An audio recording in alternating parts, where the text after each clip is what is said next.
Assalamualaikum warahmatullahi wabarakatuh. Bismillah, alhamdulillah, wa syukurillah, ala nikmatillah, la haula wa la quwata illa billah. Pemirsa, ketemu kembali dengan Kilamong Putra. Pemirsa, dimanapun Anda berada, sekarang ini saya berada di sebuah lokasi, Bendungan Gerak Babat atau Babat Birit, yang ada di Desa Kendal, Kecamatan Sekaran, Kabupaten Lamongan, Jawa Timur, Indonesia. Inilah karya bangsa, karya anak bangsa yang pernah menjabat sebagai bupati di Kabupaten Lamongan. Siapa beliau? Yaitu Bapak Haji Masfuk, sarjana hukum. Beliau seorang pemimpin muda saat itu, tapi kiprahnya luar biasa.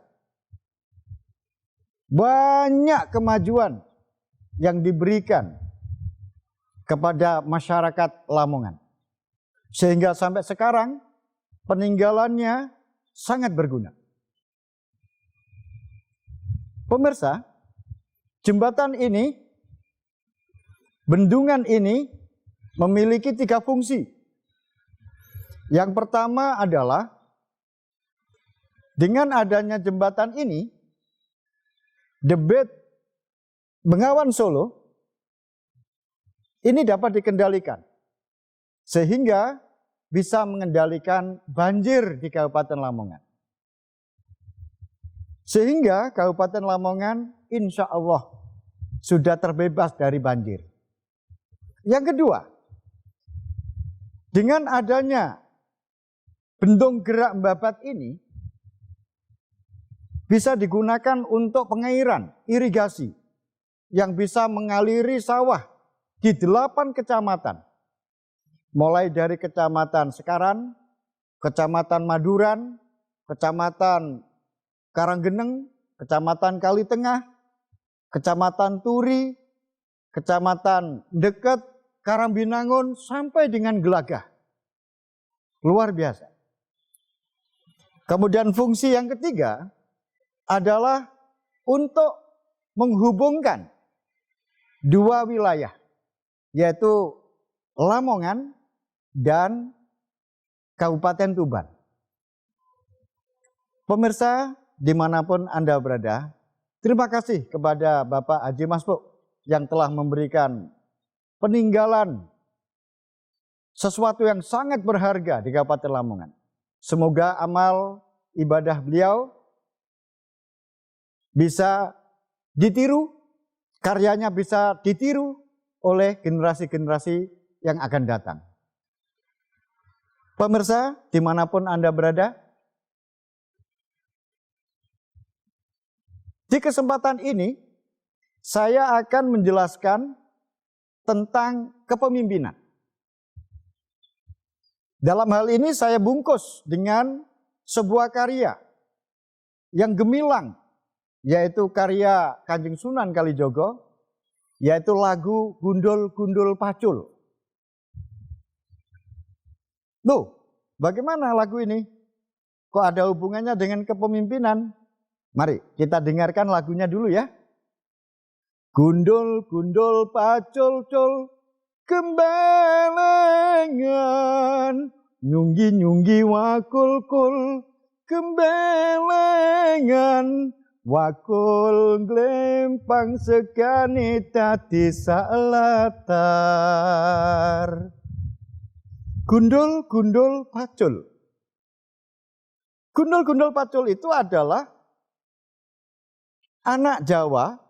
Kalau anak kecil itu dipotong rambutnya, itu semuanya dihabisi kecuali di depan, sehingga membentuk seperti pacul. Makanya disebut gundul pacul. Kemudian gundul pacul ini melambangkan anak kecil. Kemudian gembelengan. Apa gembelengan itu? Gembelengan itu adalah berjalan dengan seenaknya tanpa terkontrol. Artinya adalah sembrono. Nah, dalam keadaan nyunggi wakul. Nyunggi wakul itu adalah nyunggi di kepalanya ini adalah bakul. Nah, isinya adalah nasi. Kemudian berjalannya gembelengan, goyang sana, goyang sini. Akhirnya apa yang terjadi? Wakul ngelempang, segone dadi sak latar. Yang terjadi adalah kecelakaan, yaitu nasi sebagai tanggung jawab dia untuk disunggi. Ini korat-karit kemana-mana. Pemirsa, apa ini hubungannya dengan kepemimpinan? Ini adalah memberikan sebuah peringatan kepada kita bahwa jangan memberikan beban tanggung jawab kepada anak yang belum dewasa. Karena apa? Anak kecil ini memiliki sifat yang sembrono, gembelengan. Jadi ceplos-ceplos kalau ngomong, kalau berjalan juga begitu, gelenger. Oleh sebab itu, jangan terlalu diberikan beban terlalu berat bagi anak yang belum dewasa. Agar apa? Kalau mereka akan diberikan tanggung jawab yang besar, otomatis tunggu saja kecelakaannya. Bakulnya akan gelempang dan nasinya akan kocar-kacir kemana-mana. Ini pun juga memberikan peringatan kepada kita bahwa jangan memilih pemimpin yang memiliki sifat kekanak-kanakan. Walaupun usianya sudah tua, tetapi watak dan karakternya seperti anak. Seperti gundul-gundul pacul. Nah, kalau sudah begitu, tunggu saja. Akan terjadi kecelakaan politik, akan terjadi kecelakaan di dalam kepemimpinannya. Yang rugi adalah masyarakat. Itu adalah nilai yang terkandung di dalam lagu ini. Pemirsa, dimanapun Anda berada, Sunan Kalijogo menciptakan lagu ini kapan? Ceritanya begini. Lagu ini diciptakan oleh Kanjeng Sunan Kalijogo, yaitu diilhami ketika beliau ditugaskan oleh Sultan Trenggono untuk pergi ke Semarang. Yaitu untuk menyadarkan seorang adipati yang gembelengan. Siapa dia? Pemirsa, ceritanya seperti ini. Di Semarang dulu ada seorang adipati yang sangat bijaksana. Namanya adalah Sunan Pandan Arang. Dia sangat peduli terhadap penyebaran Islam di Semarang. Sehingga digambarkan kota Semarang saat itu menjadi ramai, semarak di dalam syiar Islam. Musola-musola menjadi ramai, langgar-langgar ramai. Anak-anak mengaji semuanya bernyanyi. Ustadz-ustadz semuanya bekerja dengan giat. Tetapi sayang, Sunan Pandan Arang ini wafat. Kemudian karena mengingat jasa-jasa orang tuanya yang begitu besar di Semarang, akhirnya Sultan Trenggono mengangkat putranya, yaitu Wahyu Widayat, untuk menggantikan dan meneruskan perjuangan orang tuanya. Kemudian Wahyu Widayat bergelar Pangeran Mangkubumi, menjadi adipati di Semarang. Kemudian dia didampingi oleh seorang istri yang cantik, yaitu Nyai Kaliwung. Pemirsa yang budiman, dimanapun Anda berada, semula Wahyu Widayat di dalam memimpin kota Semarang ini baik-baik saja. Tidak ada yang ganjil. Lama-kelamaan gembelengan. Setelah dia tahu tempatnya di mana pundi-pundi emas itu, di mana mudahnya mencari uang, bagaimana caranya mengumpulkan emas, perak, dan berlian, bagaimana caranya mengumpulkan kuda-kuda dan membangun rumah-rumah.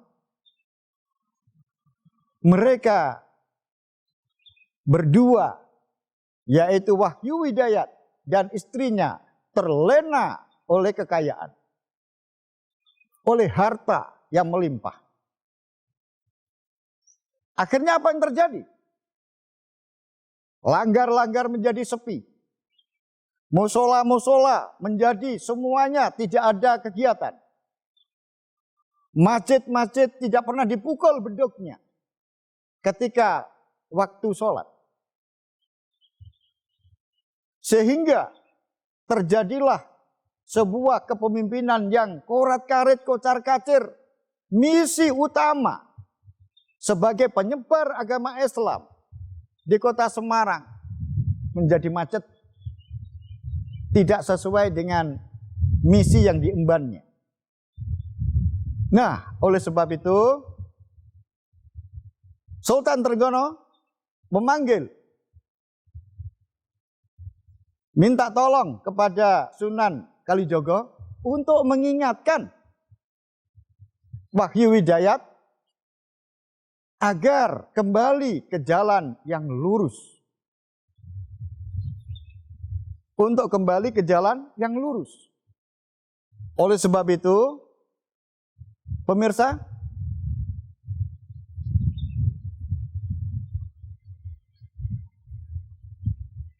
Sunan Kalijogo datang ke kota Semarang, kemudian orientasi dulu.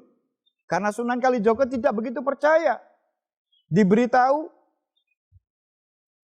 bahwa Wahyu Widayat itu begini, tidak percaya. Dibuktikan dulu.